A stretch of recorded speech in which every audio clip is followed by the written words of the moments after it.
Hello everyone.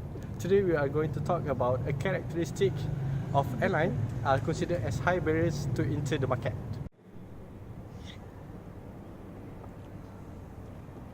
Okay, very high investment are one of the characteristics that considered as high barriers to enter the airline industry.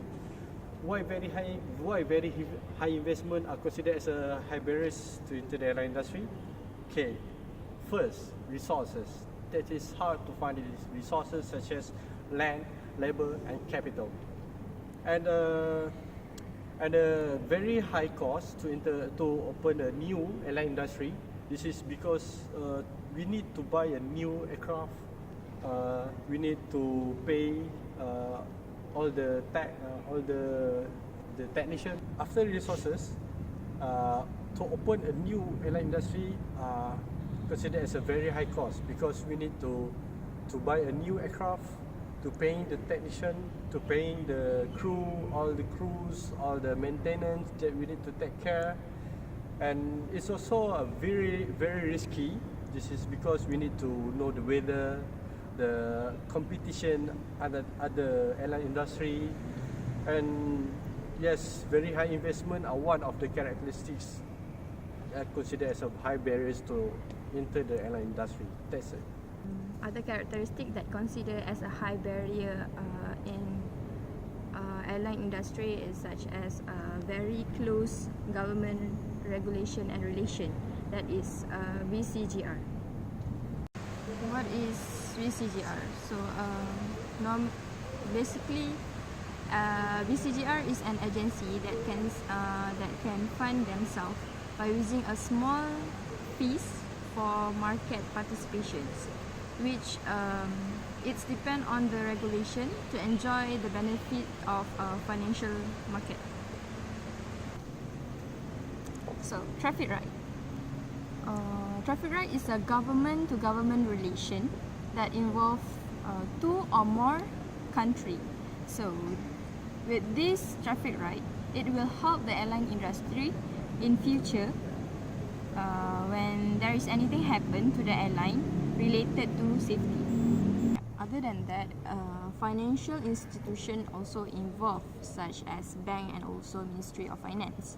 So all of these agency will monitor and help with the operations of the airline industry. The other characteristic of airlines that is considered as a high barrier is government financial assistance. It means that the government will help the airlines with the financial support. For example, if an airline wants to build an infrastructure such as the maintenance or the airport, they require quite amount of money. That is where the government will come and help with the financial. Other than that, the government will also help with the starting cost. As we know, in order to start an airline business, it is required to have a high startup cost. The government will help with the loans of the cost in order for a new airline to start their own business in the industry. The next one is economies of scale.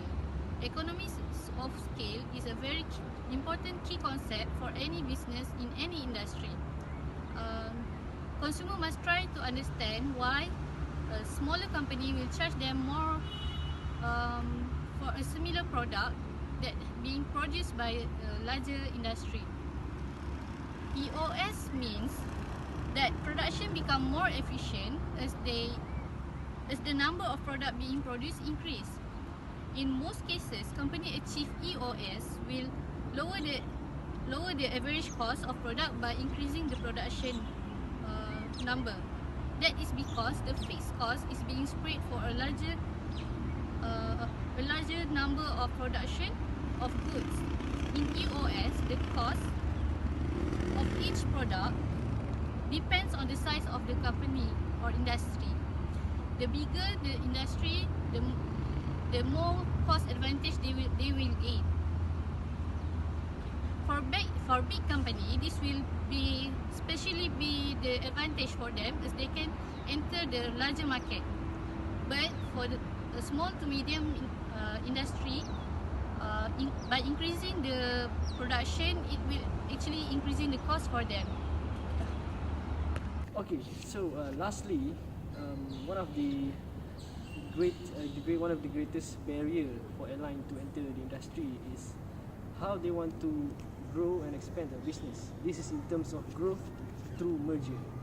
So when we talk about growth through merger, it is about how the business, how do they plan their business to expand and become a profitable company or airline within the region. So why do airlines need to combine? So when we talk about combine, this is mainly because they want to increase their market price. They want to increase their market share in the market. And also second one, they want to achieve better performance, and also they want to have better profits than before. That is one of the reasons why they need to merge, they need to combine. The next reason is why they need to combine is because of brand development. They have to increase their market power. They need to increase their market power. That's why they have to combine and become one strong company. And also, their companies or airlines sometimes merge together to have the ability to control the price. They want to control the competition in the market so that other airlines cannot overcome their profits. So that is also one of the reasons they want to compete in the price. They want to take control of the price in the market. Okay, so to have a successful merger, it is very difficult. This is because each airline has their own culture, and also each airlines have their own way of management. They have their own style of management. So this is also considered as high barriers, because if two companies have different style of management, it is very difficult to merge and very difficult to success. Thank you.